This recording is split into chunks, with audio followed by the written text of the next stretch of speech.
Well, I mean, what about the case of Procter & Gamble, where they paid ladies to recommend to their friends, and they pay them with coupons or products?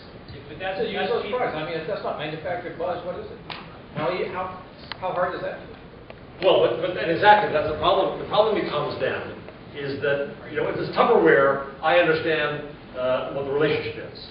If it's my friend, I suddenly find out that she's a shill, then that hurt that brand badly. Then I both can't stand the friend and the brand for trying to trick me like that. That's the problem I have with paying people to have opinions they don't necessarily already have. Well, if you listen to the Federal Trade Commission, I mean, they're going to come down on us pretty soon anyway. They've only issued an opinion at this point, but they're going to, you know, everybody, you know, if you look at it, you can see that they're headed towards making this a law. He'll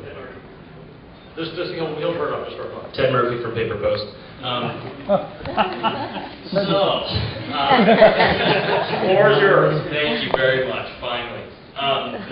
So I think it's pretty interesting that you point out the Rocket Boom video on eBay, where they were selling an opportunity for $40,000 for them to make a commercial. But at the same time, you criticize people that use a system like Paper Post that are doing the same exact thing, just on a much smaller scale. So an advertiser in Paper Post is saying, go ahead and make me a commercial, I'll pay you $10. Full disclosure is required. That's new. Okay. Disclosure is new, right? Disclosure is very recent. That's why it's new. Well, it's there now. So it's there now. Okay. So I don't understand what the problem is with that going on.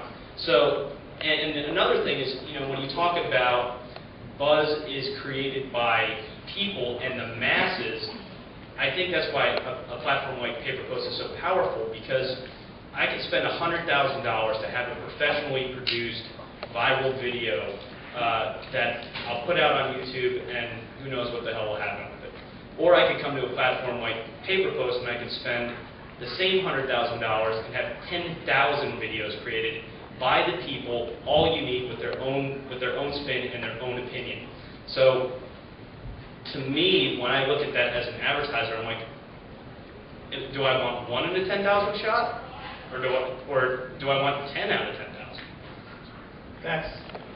I understand how it looks from your point of view.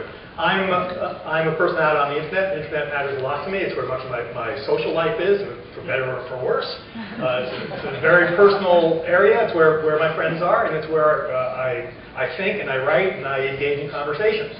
So, from that point of view, having people who are paid to express things confuses the blogosphere, let's just say, confuses blogs with television. Rocket Boom is much closer, actually, to TV than it is to a blog. It even looks like TV. It's somebody behind, if you haven't seen it, somebody behind a desk who's spoofing the news, looks like TV. Blogs are not little TV. It's me and my friends talking. And when I find out that one of them is talking and saying those things because she's getting paid to do it, and thank you for requiring disclosure now, but even so, I feel like I've been tricked. It's a corrosive influence. So I do understand that the business and why it's attractive to advertisers, but it's corrupting. It makes the internet worse, not better. It makes the conversation less trustworthy, not more trustworthy. So I don't like it. Go ahead. I think we got the clock. We ended on an interesting note. We're at 20 minutes. Well, we started. Yeah. 35 minutes late, so we're under 10 minutes. Go ahead. Keep on going. Keep it going. Keep it going. Give me the time. Single most interesting panel. I'll pay for the drinks. Thank you. I think that some blogs, that's true. I think that if you look at the most well-known blogs, like at TechCrunch, that is absolutely not true. At the same time, if someone wants to monetize their blog and they're disclosing that, it's up to you as a reader whether you want to read that content or you don't. And I can go back and prove to you that the people that are using our system are actually blogging more often, and they've got more readers and more traffic. So, while the thought of it may not be something that you like, the reality of it is this is actually making bloggers better bloggers, not worse bloggers. Because now they're Show of hands, just 1 second, guys. I can stay here long, we can stay here long. By show of hands, how many want to run over a few more minutes? Raise your hands if it's important. Bring him on stage. I have an announcement, before you guys leave, I have an important announcement from the boss, Tony Perkins, so go ahead, back to what you were doing. I think there are two critical things that are getting confused here. One is a structural system issue, and the other is a normative issue.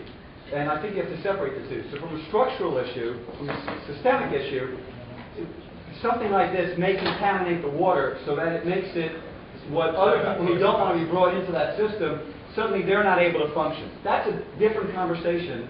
That is a different conversation that gets muddy by then saying, all of a sudden, lobbying that makes their blogs better. I mean, that's a normative issue, and I think those are two different things. I mean, I think they end up getting somewhat related, but I think part of the problem here is that part of this happens is that there's what you call a corrosive issue because it contaminates other blogs, the appearance of other blogs, and makes it very difficult for you to function the way you want to function. It impinges on your world.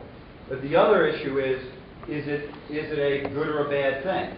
And I think those are related. But Why don't we talk about the ethic of this? Because I think that's important. It's like the normative issue. Yes, I agree. I want to hear from the panel about the ethic of this. I mean, going past this idea of, do you pay or not? I picked on you enough, and you've answered. So I want to raise a little bit, and I talk about what is the relationship? What is the proper relationship of a marketer or a company with a person who's talking online? David, why don't you start? Because you're right. I'll be brief because I talk too much. I, as a citizen, as a customer, not a consumer, as a customer, I personally feel like I've been assaulted by marketers all my life, and I think we actually all feel this way. We all try to get past the commercials. I put down the table well, it is actually a bad thing for civilization. You put down the table on the plane, and there's another stinking ad on it, so you close the table. Marketers have been at war with their customers for 100 years. Okay, fine, we know how to play that game, we know what's going on. Now we have this new, it's not a meeting, we have this new, basically, social world.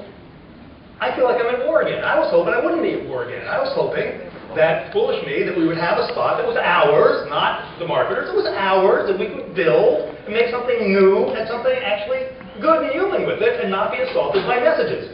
Sneaky messages from customers who are being paid, obnoxious messages from advertisers who can't get us to listen to their stuff unless they pay somebody to play it. I was hoping we were going to be sort of free of that, but we're not.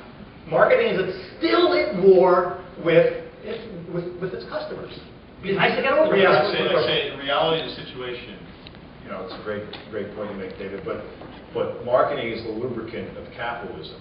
Now, I dealt actually in That's two lubricant references. Jelly doesn't work very well. I am from San Francisco. The point he's making, actually in the mid-90s we dealt with actually a representative from the old Soviet Union, where they only had one logo, the hammer and sickle. They didn't have to worry about marketing messaging because everybody had the same commodity stuff. We pay the price to live in an independent world where we have goods and services exchanging things. So I really empathize with you. I hate ads, even though they create a lot of them. I love that ringtone. But it is a pain. It is a pain. Well, let me ask David, then, do you hate me for putting the ads in my blog? Am I the same then? Am I the same as doing a paper post thing? Or is there a line? No, because because the world isn't perfect, and the ads on your site are absolutely clear that they're ads, and there is not even an implication that you have picked these ads, you're supporting them, and that it's certainly That's the line. That's the line. That's the line. Yeah. So the transparency of it makes it very. What's the ethics of this? Our most successful programs have been where we're helping augment that content. We're not trying to inject our clients' products into the content. So in the case of HP, we did a podcast with Debrief, but we created extra shows, specials in addition to the normal show. For Dixie, we created additional things that we mailed out, value-add opportunities in Scholastic magazine, tips from the moms, things like that. We purposely set up a wall where we're not directly influencing the content of that thing and made it pretty clear.